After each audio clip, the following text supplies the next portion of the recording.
السلام علیکم ورحمۃ اللہ وبرکاتہ۔ اعوذ باللہ من الشیطان الرجیم، بسم اللہ الرحمن الرحیم۔ لیس البر ان تولوا وجوہکم، یہاں پہ لیس البر بھی ہم پڑھ سکتے ہیں ایک قرات میں، لیس البر ان تولوا وجوہکم۔ اسی آیات کا جو ربط ہے، جو جوڑ ہے، وہ پچھلے آیت میں ہے کہ مسلمان 18 مہینے بیت المقدس کی جانب نماز پڑھتے تھے، پھر 18 مہینے بعد حکم آیا خانہ کعبہ کی طرف، فولوا وجوہکم شطر المسجد الحرام، پھر انہوں نے نماز میں یہی حکم آیا، پھر انہوں نے مسجد حرام کی طرف منہ موڑا۔ تو یہاں پہ اس کا جوڑ ان کے ساتھ ہے۔ کافر کہتے تھے کہ دیکھو کافروں کا جو کعبہ تھا، تعظیم تو وہ بھی حرم شریف کی کرتے تھے، تو کافر کہتے تھے کہ دیکھو ہمارے بغیر اس کا ان کی کوئی حیثیت قیمت نہیں ہے، ان مسلمانوں کی، پہلے ہم سے عداوت رکھ کے ادھر نماز پڑھتے تھے، لیکن دیکھو پھر ہمارے والے قبلے کی طرف نماز پڑھنا شروع کیا۔ اور یہود کہتے تھے دیکھو ہمارے ساتھ اتنی عداوت ہے کہ ہمارے قبلے کی طرف نماز پڑھتے تھے، اب وہ نماز بھی نہیں پڑھتے ہمارے قبلے کی جانب، دوسری طرف پہ آ کے حرم شریف کی طرف پڑھتے ہیں۔ منافق کہتے تھے کبھی ادھر نماز پڑھتے ہیں بیت المقدس کی جانب، کبھی ادھر پڑھتے ہیں، کل پھر حکم آ جائے گا ادھر پڑھو، پتہ نہیں چلتا، مطلب باتیں بہت زیادہ کر رہے تھے سارے۔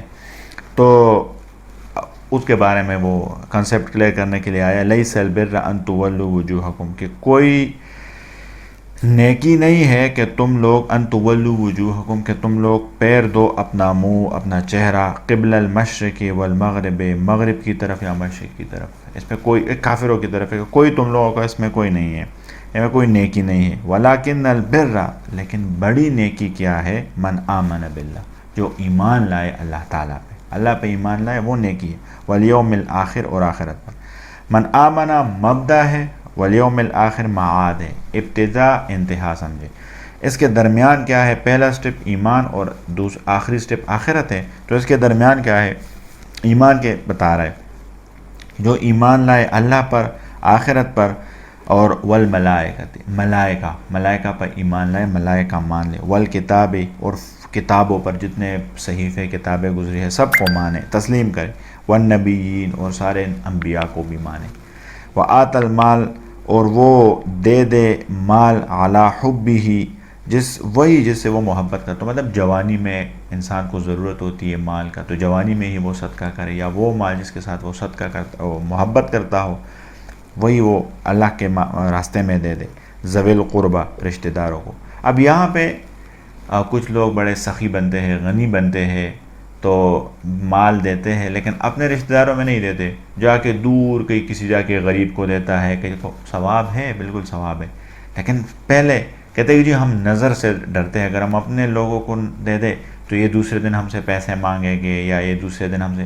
پہلا حق رشتہ داروں کا ہے، رشتہ دار بھوکے ہو، پڑوسی بھوکا ہو، اور جا کے تیسرے محلے میں، تیسرے گاؤں میں، دوسرے ملک میں جا کے غریبوں کو دے دیں کہ جی فلسطین میں غریب ہے، ہم عراق میں بمباری ہوئی ہم ان کو دیتے ہیں، کشمیر میں دیتے ہیں، اچھی بات ہے، لیکن سب سے پہلے رشتہ داروں کا پہلے ذکر آیا ہے، ذوی القربہ، جو ذوی القربہ میں رشتہ دار، جو ذوی القروب، جو قریب آتے ہیں ان کا ہے، والیتامہ، اور یتیموں کا جن کا کوئی نہ ہو، والمساکین، اور محتاج وہ جس کو کھانا کھانے کے بھی کچھ نہیں ملتا، وہ بھی قریب میں آتا ہے تو ان کو دینا ہے، وابن السبیل، اور مسافروں کو، کوئی بندہ آئے مسافر ہو، کہیں دوسرے سے مائیگریٹ ہو جائے، کہیں پہ بمباری ہو جائے، کہیں ملک میں سیلاب آئے، فلڈ آئے، زلزلہ آئے، وہاں سے آئے، مسافر ہو، راہگیر ہو، گزر رہا ہو، یا ویسے کچھ ٹائم کے لیے آ جائے، ان کا بھی حق بنتا ہے، ان کو دے دو، والسائلین، اور مانگنے والوں کو۔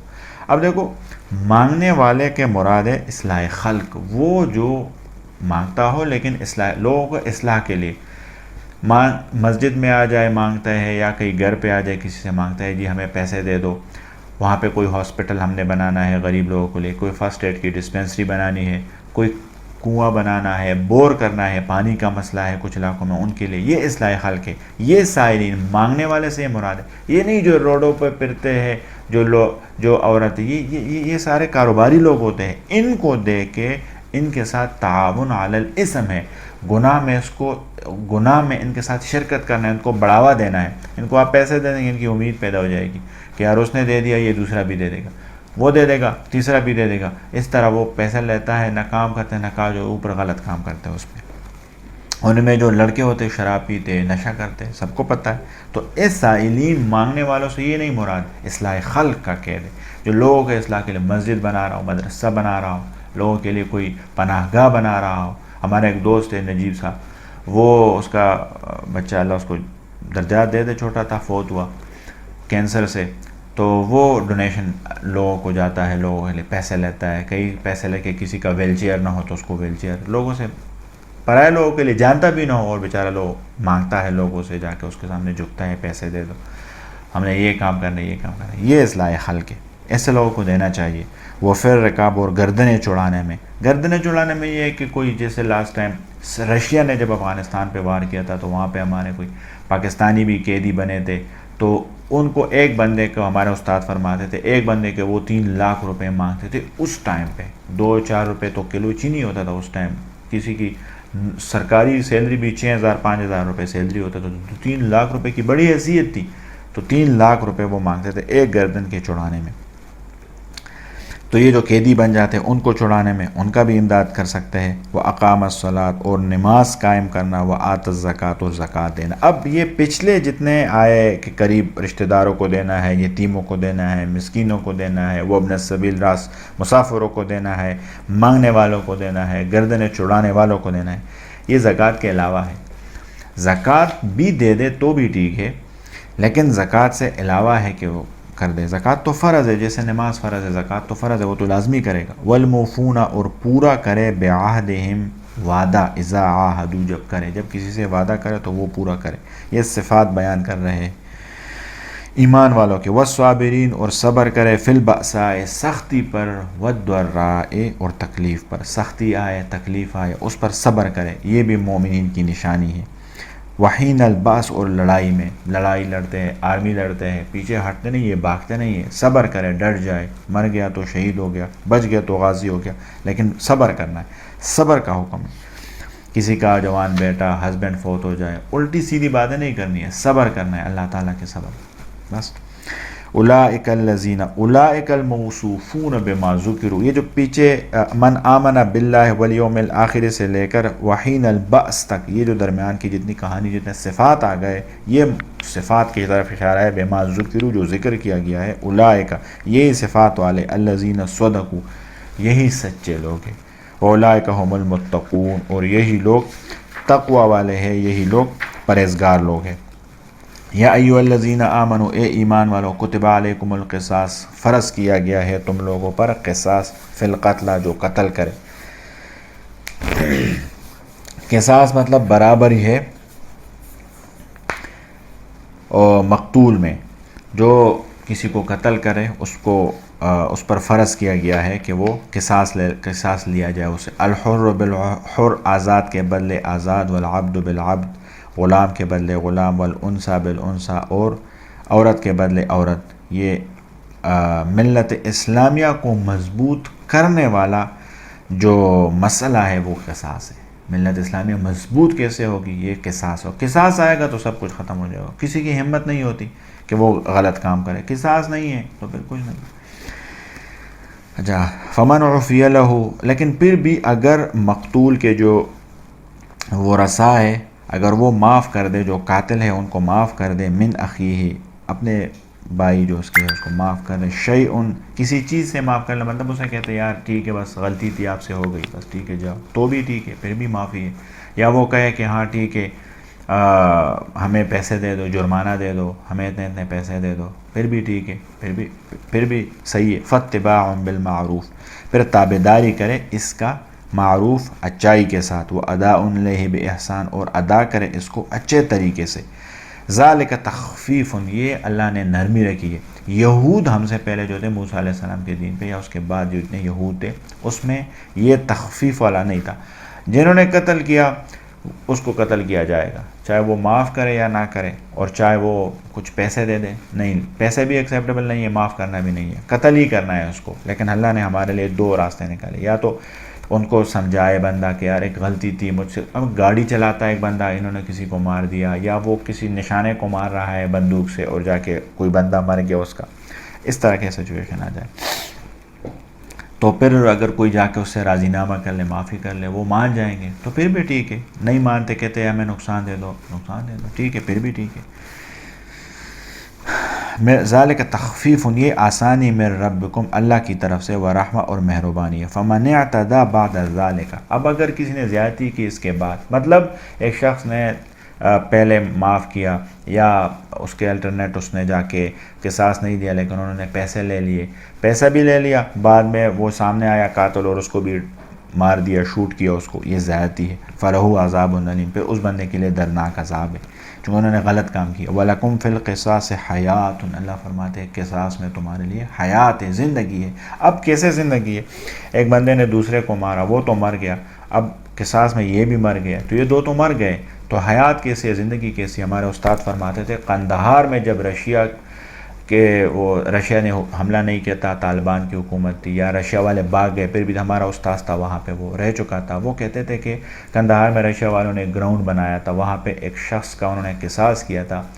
وہ ہمارے جو استاد تھے سب سے مضبوط تھے، سخت تھے، جو ہم نے دیکھا تھا، مطلب بہت مضبوط تھے ماشاءاللہ، اور علم والے تھے. تو وہ کہتا تھا کہ میں نہیں دیکھ سکتا.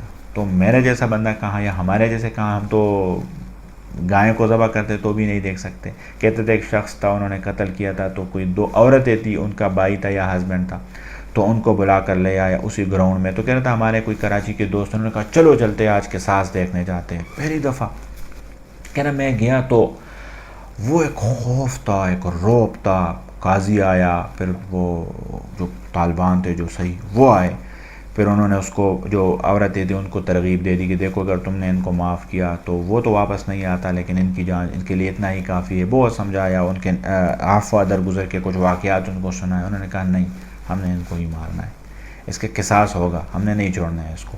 پر انہوں نے کہا ٹھیک ہے. پھر وہ سامنے ایک دیوار تھا، وہاں پہ اس کو مطلب کمر اس کی طرف کر کے اور چہرہ دوسرے طرف کر کے اس پہ ایک کپڑا ڈالا. پھر وہ عورت تو نہیں جلا سکتی تھی گولی، تو ایک قاضی کی طرف سے ایک شخص مقرر ہوا جو جس کو جلاد بولتے ہیں، انہیں بولا تم نے ان کو 2 مارنا ہے، 2 بولٹ مارنے ہیں، 2 سے زیادہ. یہ بھی نہیں ہے کہ بس مار دو پورا برسٹ خالی کر لو، نہیں، 2 بولٹ مارنا ہے، اور چہرے پہ بھی نہیں مارنا ہے، کمر وغیرہ پہ. کہہ رہے تھے ہم بڑی. ایک وہ ہوا تھا، ایک رجم کا ریپ کا کیس ہوا تھا. یہ آج کل ریپ ہو رہے، کوئی قصاص نہیں ہے، کوئی اسلامی قانون نہیں ہے. ایک بندے کا، ایک چور کا ہاتھ کٹ جائے، ایک ریپسٹ کو سزا مل جائے. اگر وہ شادی شدہ ہے اس کو 100 کوڑے، اس کو رجم کیا جائے، پتھروں سے مار دیا جائے. اگر وہ شادی شدہ ہے نا، اس کو 100 کوڑے مارا جائے. سب کچھ صحیح نہیں ہوا. قرآن شریف کی یاد تو غلط ہو جائے گی، پھر سب کچھ آٹومیٹک صحیح ہو جائے گا. یہاں پہ وہ کرتے نہیں ہیں، مانتے نہیں ہیں، اور بڑے لوگ نہیں مانتے چونکہ وہ سارے ریپسٹ ہے، سارے چور بیٹھے ہیں، سارے غلط کام والے، سارے شرابی بیٹھے ہیں، تو کہاں پہ نظام سیدھا ہو. بہرحال وہ کہتے ہیں کہ وہ ریپسٹ کو لے کے آیا اور اس کو ہم نے پتھروں سے مارتے تھے. وہ ہمارا استاد کہہ رہا تھا 2 دن 3 دن میں نے کچھ نہیں کھایا تھا، یلو ہوا تھا، بالکل پیلا ہوا تھا.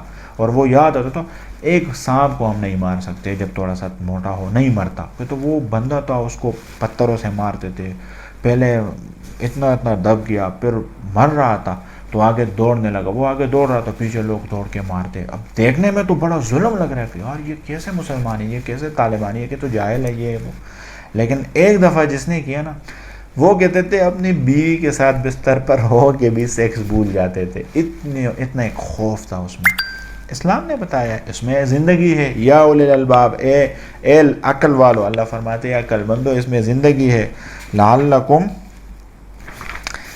لعلکم تتقون، تاکہ تم بچتے رہو اس سے.